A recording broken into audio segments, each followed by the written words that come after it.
Radio Lime news update brought to you by Josco jewellers ഷോറൂമുകളിൽ സ്വർണ്ണ വജ്രാഭരണങ്ങൾക്ക് ഓഫറുകളുടെയും സമ്മാനങ്ങളുടെയും വിരുന്നൊരുക്കി ജൂൺ 21 മുതൽ ഗ്രാൻഡ് NRI ഗോൾഡൻ ഫെസ്റ്റ്. നമസ്കാരം. ലൈം ന്യൂസ് അപ്ഡേറ്റ്സിലേക്ക് സ്വാഗതം. വാർത്തകളുമായി ഞാൻ നിപിൻ. 22 വയസ്സിന് താഴെയുള്ളവരുടെ തുടർ വിദ്യാഭ്യാസത്തിനും ജോലിയിലും പ്രവേശിക്കുന്നതിനായും സൗജന്യ ബസ് പാസ് നൽകണമെന്ന് MP-മാർ ശുപാർശ ചെയ്തു. ഇതിന്റെ ഭാഗമായി ഈ പ്രായത്തിലുള്ളവർക്ക് ദിവസത്തിന്റെ ഏത് സമയത്തും ബസ് യാത്രയാണ് ശുപാർശ ചെയ്തിരിക്കുന്നത്. പണപ്പെരുപ്പത്തെക്കാൾ ഉയർന്ന തോതിൽ നിരക്കുകൾ വർദ്ധിച്ചത് മൂലം സമീപ വർഷങ്ങളിൽ ബസ് യാത്രക്കാരുടെ എണ്ണം ക്രമാതീതമായി കുറയുന്നതിനും കാരണമായും റിപ്പോർട്ടിലുണ്ട്. ഇത്തരം പ്രതികൂല സാഹചര്യങ്ങളിൽ യുവാക്കൾ ജോലിക്ക് പോകുന്നതിന് തടസ്സം ആകുന്നതായിട്ടാണ് കണ്ടെത്തിയിരിക്കുന്നത്. രാജ്യത്തുടനീളമുള്ള ബസ് സർവീസുകളുടെ വിശ്വാസ്യത സർവീസുകൾ മെച്ചപ്പെടുത്തുന്നതിന് £1 ബില്യൺ മൾട്ടി ഇയർ ഫണ്ടിംഗ് നൽകുന്നുണ്ടെന്ന് ഗതാഗത വകുപ്പ് അറിയിച്ചിട്ടുണ്ട്. 2022 ജനുവരി മുതൽ സ്കോട്ട്ലൻഡിലെ 5 മുതൽ 22 വയസ്സുവരെ പ്രായമുള്ള എല്ലാവർക്കും സൗജന്യ ബസ് യാത്രയ്ക്ക് അർഹതയുണ്ട്. സമാനമായ നടപടികൾ ഇംഗ്ലണ്ടിലും വേണമെന്നാണ് MP-മാർ ശുപാർശ ചെയ്തിരിക്കുന്നത്. അനധികൃത കുടിയേറ്റത്തിനെതിരെയുള്ള പ്രതിഷേധങ്ങൾ എല്ലാ പരിധിയും വിട്ട് UK-യിൽ കത്തിപ്പടരുകയാണ്. അനധികൃത കുടിയേറ്റക്കാരെ താമസിപ്പിച്ചിരിക്കുന്ന ഹോട്ടലുകളുടെ പുറത്ത് പ്രതിഷേധക്കാരും പോലീസും തമ്മിലുണ്ടായ ഏറ്റുമുട്ടലുകൾ നിരന്തരം മാധ്യമങ്ങളിൽ വാർത്തകൾ സൃഷ്ടിക്കുകയാണ്. അനധികൃത കുടിയേറ്റത്തെക്കുറിച്ച് പുറത്തുവരുന്ന കണക്കുകളും ഇത്തരം പ്രതിഷേധങ്ങൾക്ക് എരിവ് പകരുന്നതാണ്. ലേബർ പാർട്ടി ജൂലൈ 4 പൊതു തെരഞ്ഞെടുപ്പിൽ അധികാരമേറ്റതിനു ശേഷം UK-യിൽ ചാനൽ കടന്നെത്തിയ അനധികൃത കുടിയേറ്റക്കാരുടെ എണ്ണം 50,000 കടന്നതായിട്ടുള്ള റിപ്പോർട്ടുകൾ ഇന്നലെ ഹോം ഓഫീസ് പുറത്തുവിട്ടിരുന്നു. എന്നാൽ കുടിയേറ്റക്കാർ എന്ന് തെറ്റിദ്ധരിച്ച് നിരപരാധികൾ പ്രതിഷേധങ്ങൾക്കും വംശീയ അക്രമങ്ങൾക്കും ഇരയാകുന്നതായിട്ടുള്ള വാർത്തകളും പുറത്തുവരുന്നുണ്ട്. കുടിയേറ്റക്കാർ എന്ന് തെറ്റിദ്ധരിച്ച് സ്കൗട്ടുകളും ചാരിറ്റി പ്രവർത്തകരും നേരിട്ട അക്രമങ്ങൾ നിഷ്കളങ്കമാണെന്ന് കരുതാനാവില്ലെന്ന് റണിമീറ്റ് ട്രസ്റ്റിന്റെ chief executive doctor Shabna Begum പറഞ്ഞു. വംശീയ സമത്വത്തിലും സാമൂഹിക നീതിയിലും ശ്രദ്ധ കേന്ദ്രീകരിക്കുന്ന UK ആസ്ഥാനമായുള്ള ഒരു തിങ്ക് ടാങ്കും ചാരിറ്റിയുമാണ് റൺമീറ്റ് ട്രസ്റ്റ്. ഇന്ത്യക്കാർക്ക് നേരെയുള്ള അതിക്രമങ്ങളെ തുടർന്ന് അയർലൻഡിലെ ഇന്ത്യ ഡേ ആഘോഷങ്ങൾ മാറ്റിവെച്ചു. സുരക്ഷാ ആശങ്കകളെ തുടർന്നാണ് ആഘോഷം മാറ്റിയതെന്ന് അയർലൻഡ് ഇന്ത്യ കൌൺസിൽ അറിയിച്ചു. ഇന്ത്യ ദിനം ആഘോഷിക്കുവാൻ നിലവിലെ സാഹചര്യം അനുകൂലമല്ലെന്ന് ഞങ്ങൾ കരുതുന്നു എന്നാണ് അയർലൻഡ് ഉപപ്രധാനമന്ത്രി സൈമൺ ഹാരിസുമായി നടത്തിയ കൂടിക്കാഴ്ചയ്ക്ക് ശേഷം കൌൺസിലിന്റെ ഉപാധ്യക്ഷൻ പ്രശാന്ത് മാധ്യമപ്രവർത്തകരോട് പറഞ്ഞത്. 2015 മുതൽ ഐറിഷ് സർക്കാരുമായി സഹകരിച്ച് ഇന്ത്യ ഡേ ആഘോഷങ്ങൾ നടത്തുന്നുണ്ട്. വിവിധ കലാപരിപാടികളോടെയുള്ള ഇത്തവണത്തെ ആഘോഷം ഞായറാഴ്ച നടത്തുവാനായിരുന്നു നിശ്ചയിച്ചിരുന്നത്. എന്നാൽ പരിപാടി മാറ്റിവെക്കാനാണിപ്പോൾ തീരുമാനിച്ചിരിക്കുന്നത്. ഏറെ വിഷമത്തോടെയാണ് ഈ ഒരു കാര്യം നിങ്ങളെ അറിയിക്കുന്നതെന്നും പ്രശാന്ത് ശുക്ല പറഞ്ഞു. ഇനി നാട്ടിലെ വാർത്തകൾ.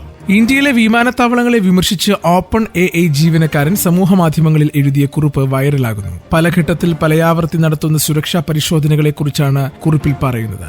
വിൽ ഡെപ്യൂ എന്ന ആൾ ഇപ്പോൾ നടത്തിക്കൊണ്ടിരിക്കുന്ന ഇന്ത്യ സന്ദർശനത്തിൽ കണ്ട കാര്യങ്ങളാണ് കുറിപ്പിൽ പറയുന്നത്. ലഗേജുകൾ എക്സ്റേ പരിശോധനയിലൂടെ കടന്നു പോകുന്നതാണെങ്കിലും പിന്നീട് എന്തിനാണ് വീണ്ടും ജീവനക്കാരെ ഉപയോഗിച്ച് പരിശോധിക്കുന്നതെന്ന് ഡെപ്യൂ ചോദിക്കുന്നു. വിവിധയിടങ്ങളിൽ സുരക്ഷാ പരിശോധനയെന്ന പേരിൽ ആവശ്യമില്ലാതെ വൈകിപ്പിച്ച് യാത്രക്കാരുടെ നീണ്ട ക്യൂ ഉണ്ടാക്കുന്നുവെന്നും US-ലെ സാൻ ഫ്രാൻസിസ്കോ ആസ്ഥാനമായി പ്രവർത്തിക്കുന്ന ഡെപ്യൂ പറയുന്നു. വിമാനത്താവളത്തിൽ ഉള്ളിലേക്ക് നടന്നു കഴിഞ്ഞാൽ ആദ്യം തന്നെ ബോർഡിംഗ് പാസ്പോർട്ട് പരിശോധനയ്ക്ക് വിധേയരാക്കും. സെക്യൂരിറ്റി ചെക്ക് പോയിന്റിൽ എത്തുമ്പോൾ വീണ്ടും ബോർഡിംഗ് പാസും പാസ്പോർട്ടും പരിശോധിക്കും. പിന്നീട് എല്ലാവരുടെയും ക്യാരി ഓൺ ബാഗുകൾ എക്സ്റേ മെഷീൻ വഴി കടത്തിവിടും. ദേഹപരിശോധനയ്ക്കും മെറ്റൽ ഡിറ്റക്ടർ ഉപയോഗിച്ചുള്ള പരിശോധനയും ഉണ്ടാകും. വിമാനത്തിൽ കയറുന്നതിന് മുൻപ് വീണ്ടും ബോർഡിംഗ് പാസുകൾ പരിശോധിക്കും.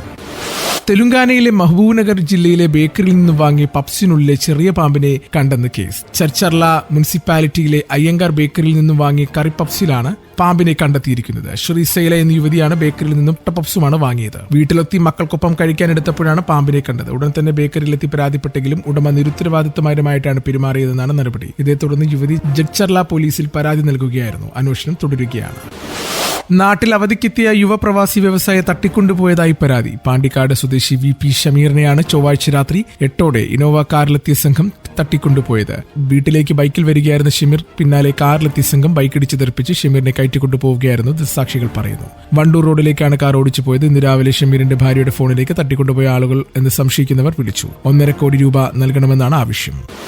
ഛത്തീസ്ഗഡിൽ അറസ്റ്റിലായി ജയിലിൽ അടയ്ക്കപ്പെട്ട കന്യാസ്ത്രീകൾക്ക് ജാമ്യം ലഭിക്കുവാൻ ഇടപെട്ടെന്ന് സുരേഷ് ഗോപി അറിയിച്ചതായി സിസ്റ്റർ പ്രീതി മേരിയുടെ കുടുംബം. പ്രീതി മേരിയുടെ അങ്കമാലി എളവൂരിലെ വീട്ടിലെത്തി സുരേഷ് ഗോപി മാതാപിതാക്കളെയും സഹോദരനെയും കണ്ടു. ഛത്തീസ്ഗഡിൽ കന്യാസ്ത്രീകൾ ജയിലിൽ അടയ്ക്കപ്പെട്ട വിഷയത്തിൽ സുരേഷ് ഗോപി ഇതുവരെ പരസ്യ പ്രതികരണം നടത്തിയിട്ടില്ല. സുരേഷ് ഗോപിയുടെ ഈ നിലപാടിനെതിരെ വിമർശനം ഉയർന്ന സാഹചര്യത്തിലാണ് അദ്ദേഹം പ്രീതി മേരിയുടെ വീട്ടിലെത്തിയത്. കൂടിക്കാഴ്ചയ്ക്ക് ശേഷം മാധ്യമങ്ങളോട് പ്രതികരിക്കാനും അദ്ദേഹം തയ്യാറായില്ല. ഇനി കായിക വാർത്തകൾ.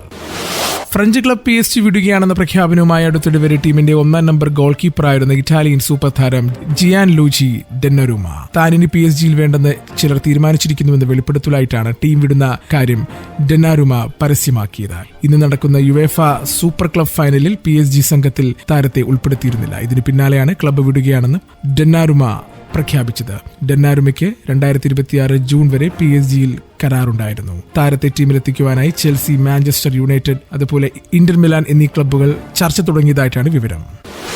ഇന്നത്തെ പൗണ്ട് വിനിമയ നിരക്ക് 118.71 രൂപ. ഇതോടുകൂടി വാർത്തകൾ കഴിഞ്ഞു. കൂടുതൽ വാർത്തകൾ അടുത്ത ബുള്ളറ്റിൽ. കൂടുതൽ വാർത്തകൾക്കും വിശേഷങ്ങൾക്കുമായി റേഡിയോ ലൈം ആപ്പ് ഡൗൺലോഡ് ചെയ്യൂ. പ്ലേ സ്റ്റോറിൽ നിന്നും ആപ്പ് സ്റ്റോറിൽ നിന്നും. Radio